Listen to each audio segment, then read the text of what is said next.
పిత పుత్ర పవిత్రాత్మ నామమున ఆమేన్. జ్ఞానవాణిని వీక్షిస్తున్న మీ అందరికీ ఉదయకాల శుభోదయము. ఈనాటి పరిశుద్ధ పఠనాల ద్వారా దేవుడు మనందరితో మాట్లాడుతున్నారు. నేను మీ చేయి విడువను ఎడమాయను అని పలుకుతున్నారు. తల్లి శ్రీసభ ఈనాడు పునీత మార్కు గారి పండుగను కొనియాడుచున్నది. పునీత మార్కు గారు సువార్తికుడు, వేద సాక్షి. మార్కు మారు పేరు యోహాను, వారి తల్లి పేరు మరియమ్మ. వారు జెరూసలేము నగరములో జన్మించారు.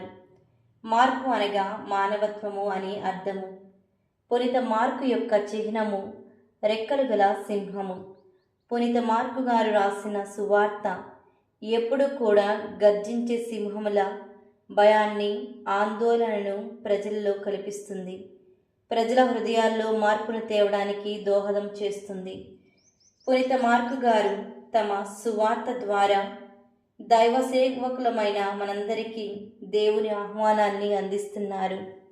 దైవ సేవకులారా, దేవునిచే ఎన్నుకోబడిన మీరు ఆయనకు పరిశుద్ధులను, ప్రియులను అయినవారు అని సంబోధిస్తున్నారు. మరి మనం ఎంతవరకు యోగ్యులము అనేది మన వ్యక్తిగత జీవితానికి సంబంధించినది. ఈనాటి సువిశేషములు మనిషి బలహీనతను ఎరిగిన దేవుడు మళ్ళీ తాను తన శిష్యులకు 3వ పర్యాయము దర్శనమిస్తూ వారిని బలపరుస్తూ వారి విశ్వాసాన్ని పటిష్టం చేస్తున్నారు.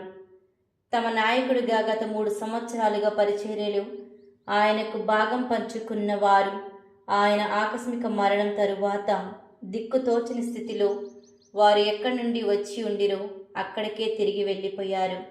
అదే చేపల వృత్తి ప్రారంభించారు. అయినా ప్రభు జ్ఞాపకాలు వారిని వెంటాడుతూ ఉన్నాయి. అందుకే ప్రభు వారిలోని ఒంటరితనాన్ని, భయాన్ని, ఆందోళనన్నిటినీ ఒక్క మాటతో వారికి విముక్తిని ప్రసాదించారు.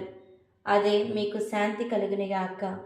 భయపడకురు, ధైర్యం వహింపుడు, నేను సర్వదా మీతో మీ మధ్యలోనే ఉంటాను అని అభయం ద్వారా వారిలోని విశ్వాసాన్ని అధికంగా రూపుదిద్దారు.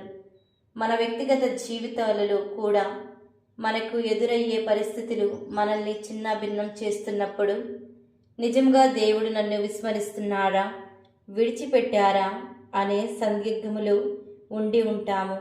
కానీ ఆయన మనల్ని ఎన్నడూను విడువడు. ఎందుకంటే మనము ఆయనకు ప్రియమైన వారము, ప్రత్యేకంగా దేవుని సేవకు ఎన్నుకోబడిన వారము. మన బలహీనతలే కొన్నిసార్లు మనకు దేవునిపై అపనమ్మకాన్ని, అనుమానాలను కలిగిస్తాయి. కానీ ఆయన నమ్మదగిన దేవుడు, నడిపించే దేవుడు. ఆయనతో సహవాసమే మనకు సమాధాన జీవితం. ప్రియ బిడ్డలారా, మనం దేవుని కోసం ఎంత సమయాన్ని వెచ్చిస్తున్నామో మనలో మనమే ఆత్మ పరిశీలన చేసుకోవాలి. దేవునిలో ఆధ్యాత్మికంగా ఎదగాలంటే ప్రార్థన ఒక ఆయుధముగా ఉండాలి. కనీసం 1 గంట సమయాన్ని అయినా దేవునితో గడపడానికి ప్రయత్నించుదాం.